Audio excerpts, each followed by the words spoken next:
maupun Polri, rawuh Bapak Wakil Bupati, dalah sedaya pejabat ingkang kita hormati, lumeberipun dumateng Bapak Ibu Wali Santri, ugi dumateng jamaah-jamaah pengaosan kakung putri sedaya ingkang kita mulyakaken. Alhamdulillah wa syukru lillah. Senaoso jawah kula jenengan tasih diparingi nikmat, diparingi kekiyatan waget sareng-sareng hadir wonten menika majelis. Mugi-mugi rawuh kula jenengan waget kacatet dados amal jihad dan fi sabilillah. Allahumma jihad niku maknane tenanan, Bu. Jenengan keroyo-royo rawuh sekon dalem, adem udan dilakoni mergo saking tresnane kalih Pak Kiai Asyhari, tresnane kalian Bunyai, tresno dumateng Pondok Pesantren Assalam API Assalam. Alhamdulillah. Tresno dumateng para alim, tresno karo Bunyai niki munggahe awak dhewe tresno kalih junjungan kita Nabi Agung Muhammad sallallahu alaihi wasallam. Mugi-mugi acara dalu menika waget dados bukti tresnane awak dhewe dateng para ulama, tresnane kula jenengan karo Kanjeng Nabi. Muga-muga kula jenengan diakoni dadi ummate Kanjeng Nabi lan benjang waget pikantuk syafaatul uzma, pitulungan Kanjeng Nabi wonten ing dinten kiamat. Allahumma. Ugi kita nginggahaken raos tasyakur, panjenengan nderekaken pengaosan lapanan. Pak Asyhari niki panci luar biasa, priyantun sing semangat tur ikhlas.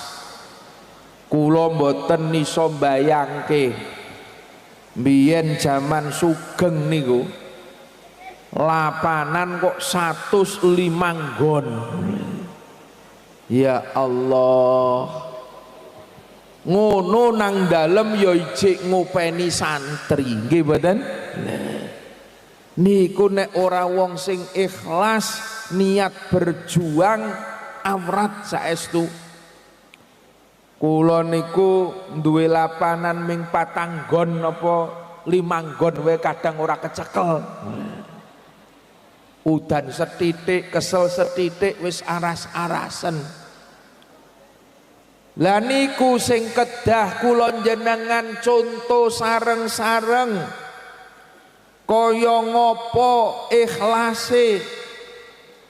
Sak awan bengi sing dipikir mung siji, ikla'i kalimatillah.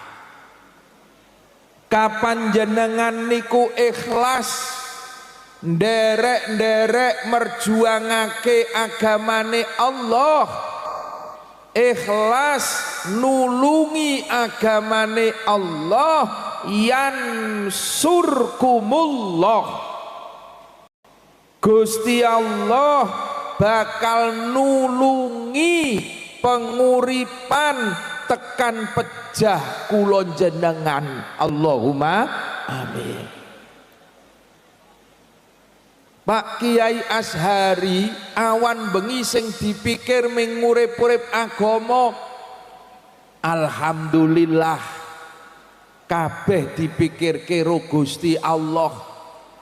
Putrane 5 ya dadi kabeh, saiki do neruske tinggalane tiang sepuhe. Mugi-mugi Kiai Lutfi, Kiai Sarif lan rayi-rayine sedaya diparingono kekuatan lahir batin, waget nerasaken ngupeni pondok API Assalam, nerasaken khidmah ngladosi panjenengan sedaya jamaah-jamaah pengajian. Allahumma amin. Para rawuh sedaya ingkang kita mulyakaken, putra-putra jenengan sing do ngaji wonten mriki, monggo jenengan sengkuyung lahir batine, bocah-bocah disemangati kondo tenanan oleh padha ngaji, krana bejo-bejone wong tua ting zaman akhir kagungan lare sing do gelem ngaji. Mayyuridillahu bihi khairan yufaqqihu fid dini. Kanjeng Nabi nate dawuh, sapa janjane sing dikersake Gusti Allah dadi wong apik, apa sing bocahe ganteng sing ayu ternyata mboten. Sing dikersake dadi wong apik ki apa wonge sing rasa sing kuat ya dudu, apa sing sugih bondo nggih mboten.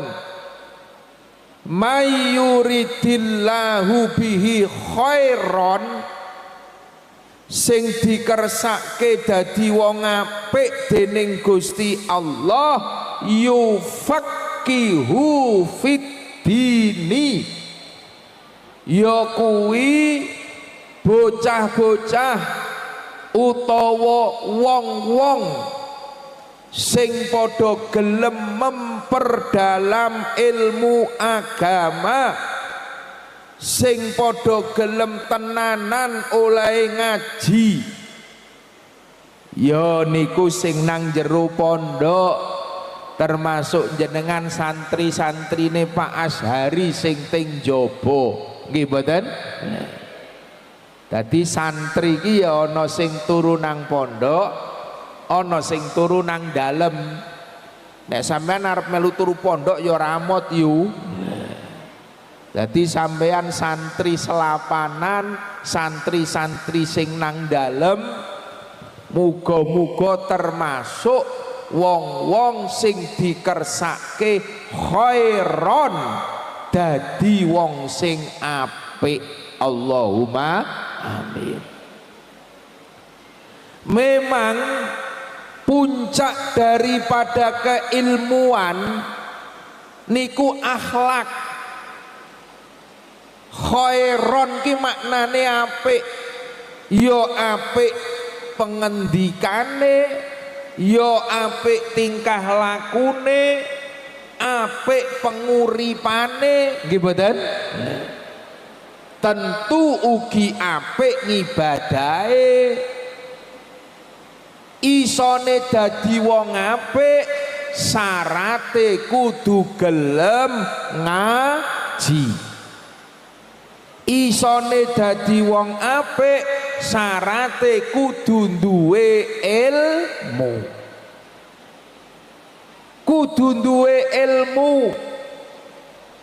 Kranten ilmu agamalah sing arep nggenahke kula jenengan iki dalan sing apik, ayo diambah bareng-bareng iki dalan sing ala, aja mbok cedak-cedaki. Iki sing halal, iki sing haram, iki sing hak, iki sing batil. Itu semua bisa kita bedakan bil ilmi, kanthi dedasar ilmu. Ilmu wae ora mung sak derma kanggo pinter-pinteran, ning disuwun ilmu kuwi dadi ilmu sing manfaat. Muga-muga do nderek selapanan wiwit Syawal nganti tekan wulan Rajab ngeten iki, sithik rong itik ilmu kula jenengan dadi ilmu sing manfaat, ilmu sing barokah. Ilmu sing manfaat niku ilmu sing bisa diamalke, ilmu yang bisa menggerakkan seluruh anggota tubuh bergerak ila taatillah. Jenengan ngaji kalih Mbah Kiai Azhari, senajan to sakniki sing makili Kiai Lutfi, senajan to jenengan ngaji kalih Kiai Syarif, niku hakikate sampeyan ngaji ya tetep karo Mbah Kiai Azhari, nggih mboten? Ya mung diwakili ngoten mawon. Wong anane selapanan niku ya Mbah Azhari, anane pondok API Asalam ki ya Mbah Azhari. Kabeh mingdo sak derma nerasaken. Nggih kados pondok Tegalrejo nggih ngoten. Santri-santri do mondok teng mriko hakikate sing disuwun ilmune, sing disuwun barokah tetep Mbah Kiai Khudori. Kula kakang-kakang sak keluarga niku lak ming kepasrahan kon ngawat-awati, nggih mboten? Hakikate sing disuwun ilmune, sing disuwun barokahe tetep para sesepuh, muassis, pendiri-pendiri pondok pesantren. Jadi senajan to jenengan mboten saged jagongan ora iso wawan rembak kali Mbah Azhari dinten niki, insyaallah Mbah Kiai Azhari bunyai mirsani jenengan kabeh, ndongake sing do rawuh kabeh. Allahumma amin. Kranten para syuhada, pejuang-pejuang Allah, para aulia, kekasih-kekasih Allah, para ulama, sedo ki mung pindah papan panggone. Bal ahyaun inda rabbihim. Hakikatnya mereka itu kembali dihidupkan oleh Allah. Jadi tetap mirsani, tetap ndongake kula sampeyan kabeh. Jenengan jangan sedikit pun berkurang rasa semangate ngaji. Sithik wae aja berkurang semangate jenengan nderekke para kiai. Senajan to Mbah Azhari wis kapundhut, bunyai wis kapundhut, jenengan tetep sing mantep nderek ngaji lapanan, tinggalane Mbah Asyhari. Mantep napa mboten Bu? Jenengan ya tetep kudu mantep nitipke putra-putra ngaji teng mriki, krana putra-putra jenengan ya ijik ditunggoni lan diberkahi kalih muassis pendiri Pondok Pesantren API Assalam niki para rawuh. Jadi ilmune iso manfaat asal jenengan mantep saestu kalih guru. Jangan sedikit pun punya keraguan terhadap guru-guru kita. Sing mantep ilmune sampean iso manfaat, ilmu sing iso nuntun marang kesaenan. Kejaba niku sing disuwun malih ilmune iso barokah. Barokah niku Pak penting.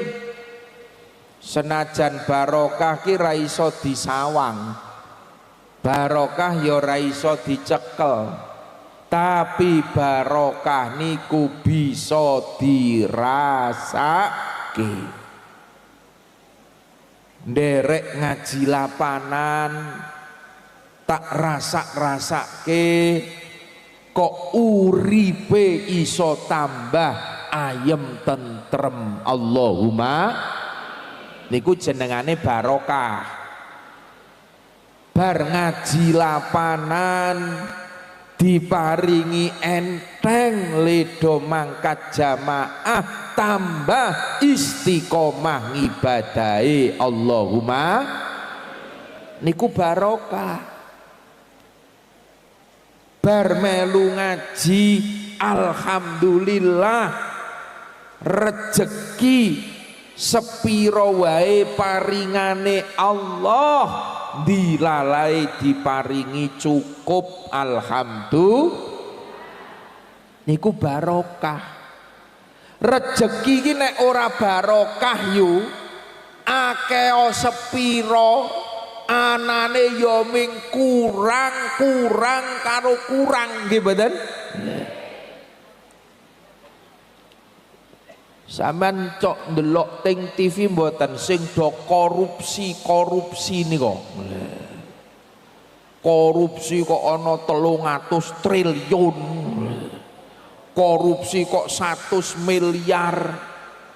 Kae sing korupsi kae wong sugih apa wong melarat? Sugih, Pak. Sing do korupsi nika wis do duwe montor 5. Omahe magrong-magrong ning napa kok isih nyolong? Mergo ora ana syukure, rejekine ora barokah. Ning senajan to awak dhewe disawang urip pas-pasan, rejeki yo sak cukupe, mergo dibarengi karo ngaji, dibarengi nderekke para ulama, alhamdulillah diparingi cukup. Alhamdulillah. Kuncine mergo napa? Mergo kula jenengan diwarai akeh syukure. Apa-apa sithik rong itik sepira wae tetep alhamdulillah. Lan ojo seneng nyawang nikmate wong liyan. Disyukuri sing ana, ora usah nyawang nikmate wong liyan. Ojo kakean sambat. Nek wong ki kakean sambat malah dadi ilang syukure. Niku ajarane para kiai-kiai, ajarane para sesepuh. sing ndadekke urip kula jenengan iso ayem tentrem, ndadekke keluarga iso diparingi guyub lan rukun. Mila teng mriku nikulah kula nyuwun le ngaji selapanan diteruske diistiqomai, senajan to iki wis khataman, sesuk muga-muga bar bodo isih nyandak ora tekan bodo sampean bodhe. Muga-muga kula jenengan diparingi umur sing panjang, umur sing manfaat barokah, sesuk terus malih le ngaji. Allahumma amin. Putra-putra jenengan sing ngaji teng mriki senajan to wis khataman, khatam ini bukan berarti selesai. Niki gek rampung sak telundak, kudu diteruske putra-putrane le ngaji ben dadi bocah-bocah sing sholih sholihah, bocah-bocah sing sesuk bakal ngangkat derajate wong tua, mulya ora mung dunyane, muga-muga mulya dumugi akhiratipun. Allahumma amin.